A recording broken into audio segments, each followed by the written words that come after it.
Lesson 3. Russian hard sign and soft sign. In the Russian language, there are two letters that are not pronounced but are still very important. These are the hard and soft signs. They play an auxiliary or functional role.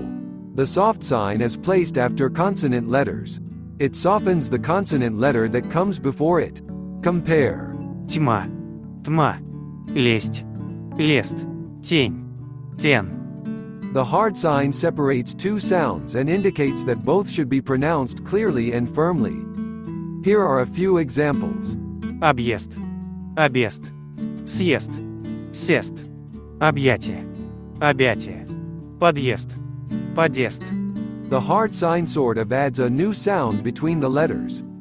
The sound is Е. Listen closely. Объезд.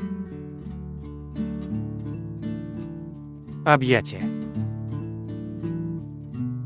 Pronunciation is developed through practice. Keep practicing, and you'll succeed.